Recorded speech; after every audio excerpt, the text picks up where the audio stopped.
Hello, so in today's video I'm going to do a beginner tutorial on how to use the Nespresso Essenza Mini coffee machine to make two types of coffees. If this is the first time you're seeing this machine, you're probably confused. You're not sure why there are two buttons and how do you actually get it started and what kind of coffee can you make with this machine. Keep on watching because I'll share you my tips for using this machine since 2020. To start the coffee machine, make sure it's plugged and you need to press either one of the buttons at the top. It doesn't matter, this is just to start it. And then you're going to have to wait for it to finish blinking. So it's going to be blinking probably up to 30 seconds, depends on how fast it can heat up the water. Now, the second thing you need to watch out before you make your coffee is the water tank. You need to fill up this water tank depending on how many cups of coffee do you want to make. So the full tank has a line until here. This tank is about 600 milliliters of water, so it makes about 5 to 6 cups of small coffee.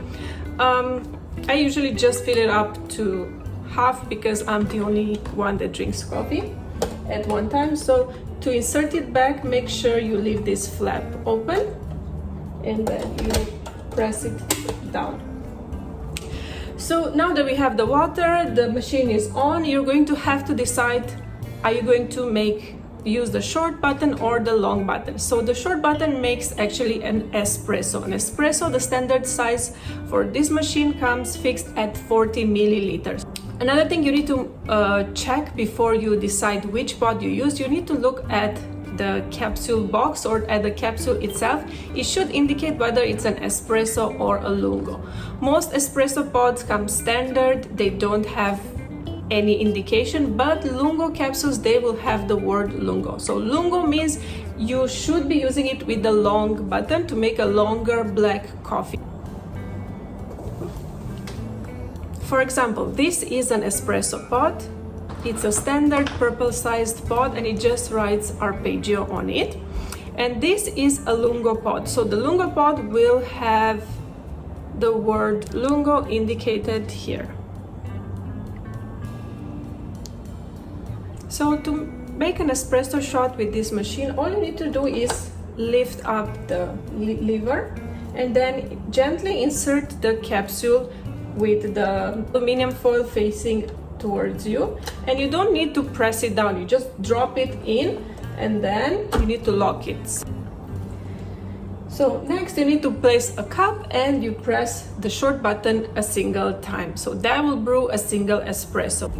So you can also do a double espresso following the same process. You can insert one pod, press the short button and then followed by the second pod. Now, in comparison, this is a lungo pod. A lungo pod brews coffee from 110 milliliters up to 150 milliliters.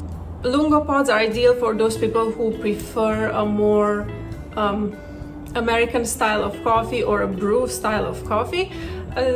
I personally don't drink so much lungos. Even if I buy lungo pods, I still drink them as an espresso. I particularly like this lungo pod because the aroma is really dark roasted, so I'll use it as a double shot instead of brewing it as a long black coffee, because I feel that the lungo button makes the coffee more bitter and more acidic. So I stick to my espressos.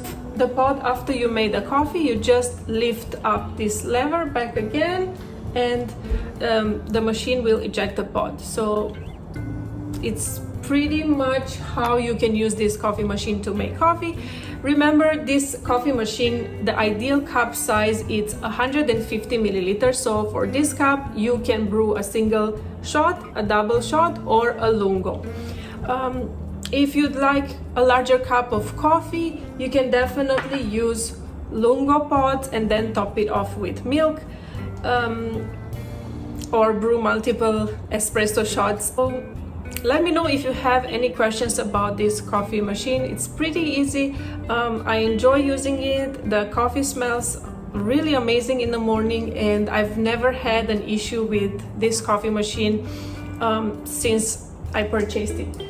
Now you can also consider, if you like recipes with milk, you can also consider buying the Aeroccino 3. This one heats up your milk and it froths it, so you can make cappuccinos or lattes. But I also like that it has a cold setting that froth your milk for iced coffee as well. The only thing is that I found that this milk frother is not as durable as the machine. So this is my second milk frother Aeroccino that I purchased separately, while this is the original Nespresso machine that I still have it since 2020. If you like this video, I hope you will subscribe and leave a comment. Let me know what is your favorite coffee pot from Nespresso, and see you again. Bye!